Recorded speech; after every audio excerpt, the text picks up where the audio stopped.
Alright guys, so if you remember in the last video we were looking at areas of composite shapes, which were a way for us to find the area for shapes that were not normal. We broke them up into smaller shapes in order to get a better idea of the area. In this section we're going to do kind of the same thing, but using a different strategy. So we're going to look at areas of shaded regions, but here's kind of what we're going to do. We're going to find the area of the entire outside figure, then find the area of the inside figure that we don't want, the kind of extra piece, and then we're going to subtract the two areas. So the area of the shaded region is going to be the area of the outside figure minus the area of the inside figure. So to give you an example of this, let's take a look at this first one where we've got this rectangle and this triangle. Obviously we want the area of the shaded region, so this part right in here. So what we're going to do is we're going to find the area for the entire rectangle, and then we're going to take away this piece of our triangle, and then that should give us the piece that we want.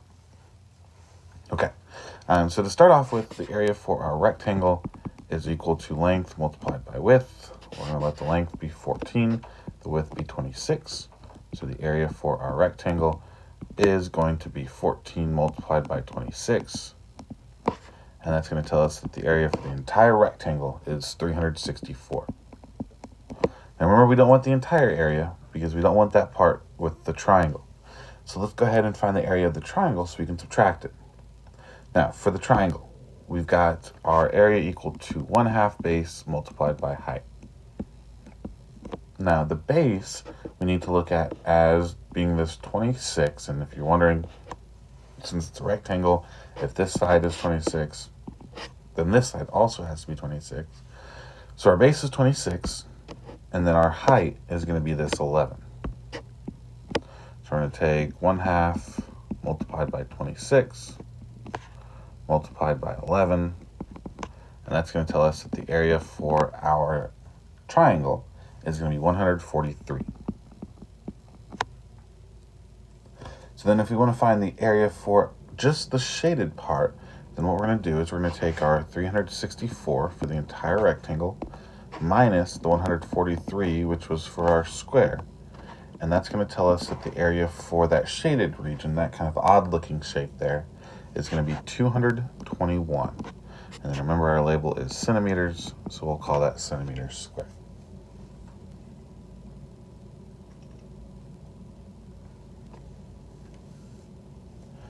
All right, let's do the same thing with this next one. So obviously we've got our two different shapes. We've got both a square and a circle. Now in this case, notice that we want the area of the shaded region, so just those pieces kind of on the outside of our circle, which are still part of the square. So let's go ahead and let's find the area for the entire figure first. So the larger figure is the square. So remember, for the area of a square, we take our side and square it. So that would be taking 24 and squaring it, which is 576. So that was 24 multiplied by 24. Then we'll go ahead and find the area for our circle, which, remember, the area for our circle is pi r squared. And in order to find that, we're going to need to know what the length of our radius is here, which is going to be 1/2 of 24. So that's going to have to be 12. So the area for our circle is we're going to take pi multiplied by 12 squared, which is going to be 144 pi.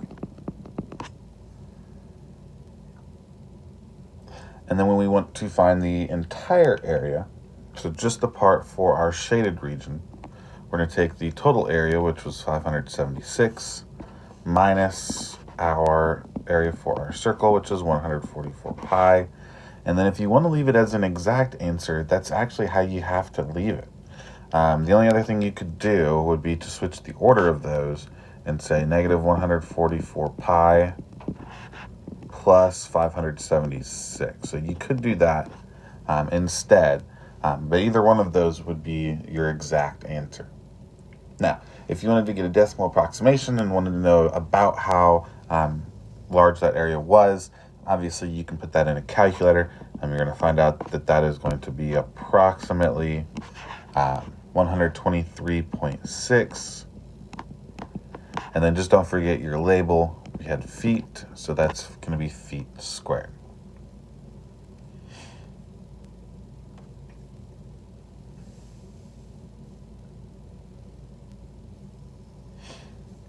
All right, let's go ahead and find our next one. So we've got a semicircle, and then you've got a rectangle inside of that. And so we're obviously going to want to take the entire area for our semicircle minus the area for the square that's inside of it. So let's go ahead and do the area for our semicircle first. Remember, the area for a semicircle is going to be pi r squared multiplied by 1/2. So for our radius, let's go ahead and find this distance right here. That's going to be 1/2 of our distance for the entire diameter. So 1/2 of 8, which is 4. So we're going to go ahead and take pi multiplied by 4 squared multiplied by 1/2. And then that's going to end up simplifying a little bit. 4 squared is 16. And then 16 multiplied by 1/2 is 8. So the area for our semicircle is going to be 8 pi. Next, we'll go ahead and find our area for our rectangle, which remember is length multiplied by width. In this case, we're going to let our length be this length of 4 and width be this of 3.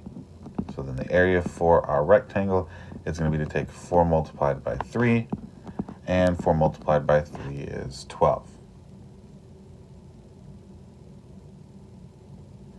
So now we'll go ahead and find the area for our shaded region. So we'll take the entire area, which is 8 pi, minus the area for our rectangle, which is 12. And then if you wanted to leave it as an exact answer, there would be your answer. Now, if you want a decimal approximation, then obviously type that into a calculator, and that's going to be 13.1 approximately. And then don't forget your label, which is meters squared. All right, I think we've got 3 more examples to take a look at, and then we will be done. All right, so for this next one, we've got our shapes right here. So we've got a trapezoid as well as a semicircle. So we first need to find the area for our trapezoid.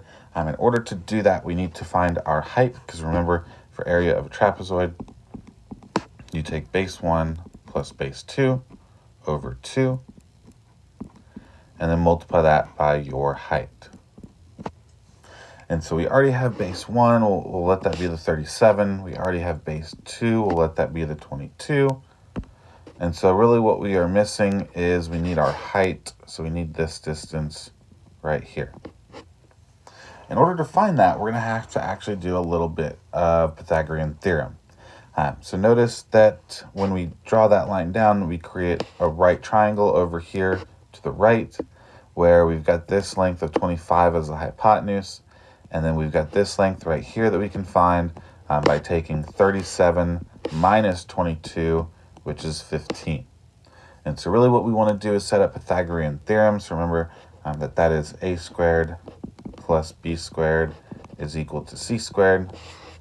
And so when we want to do that, and let's just call this h, a squared is going to be 15 squared, plus b squared is going to be our height squared, and that's going to be equal to c squared, which is 25 squared. All right, so when we go ahead and simplify, 15 squared is 225, plus h squared is equal to 625. And then to get h squared by itself, let's go ahead and subtract 225 from both sides. So that's going to give us that h squared is equal to 400. And then take the square root of both sides, and you're going to get that h is equal to 20. So I'm going to come back up here. Let's get rid of h. Let's replace that with 20. So now we know what our height is. Our height is going to be 20. So let's go ahead and find our area now of our entire figure, so the area of our trapezoid. So that's going to be base 1, which is 37, plus base 2, which is 22, over 2.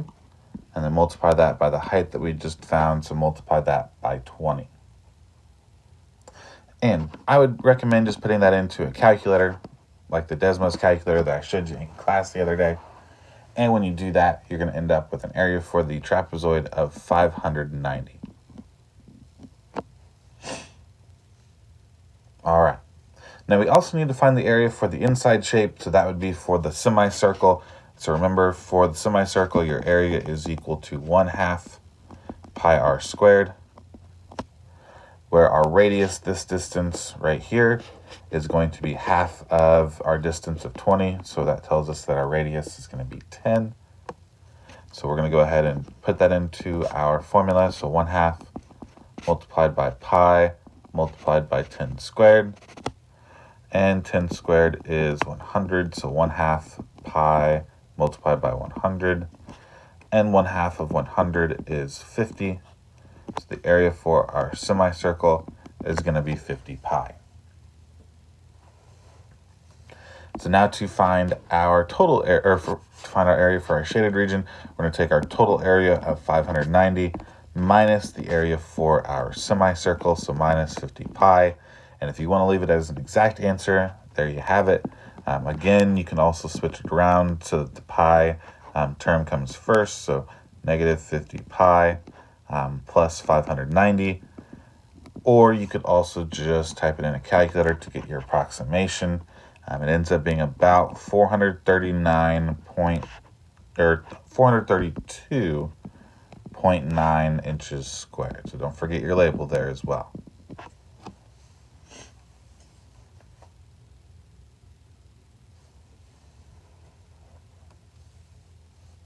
All right. Next, we'll go ahead. We've got 2 more examples to look at. Let's go ahead and take a look at this one with our circle. All right. So for our circle, let's go ahead and find the entire area first. So the area for a circle is pi r squared. So that should be pretty simple to do for this one. Obviously, for our radius, that's going to be half of 16, which is going to be 8. So our area is going to be equal to pi multiplied by 8 squared, which tells us the area for our entire circle is going to be 64 pi. Next, we'll go ahead and find the area for our triangle. So remember that the area is equal to 1/2 the base multiplied by the height. So really, we've already got our base. Our base is going to be this 16. We want to know what this height is right here, which actually we can get without doing Pythagorean theorem. If you think about it, that height is just another radius, and we already know what the radius is. We know the radius of the circle is 8. So we can go ahead and actually find the area for our triangle without too much trouble. So 1/2 multiplied by our base of 16 multiplied by our height, which is 8. And when you simplify that, you're going to end up getting 64.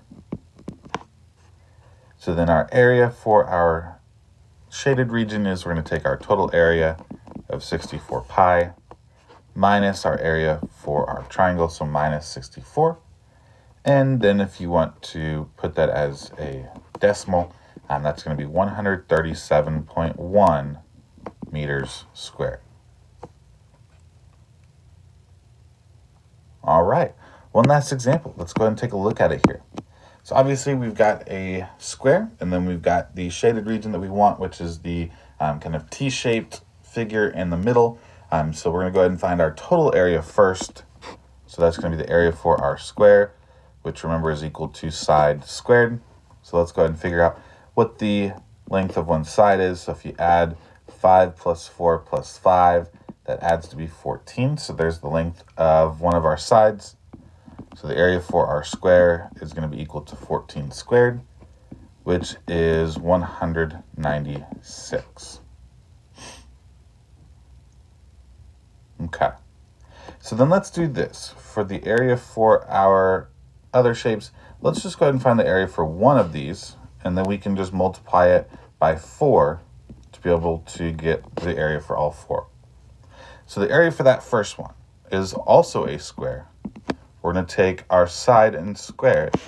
So that would be taking 5 and squaring it, and 5 squared is 25. But then remember, for the total area, we're going to take that 25 and multiply it by 4, since there were 4 of them. Tells us that the area for the unshaded parts are going to add to be 100. So then if we want the area for the shaded part, just like we've done on every other problem, we're going to take our total area, which we found first is 196, minus the area for the unshaded part, which is 100. And actually this one's going to be an exact answer of 96. Don't forget your label, which is meters squared. All right, guys, that's all I've got for us today. Until next time, have a great rest of your day.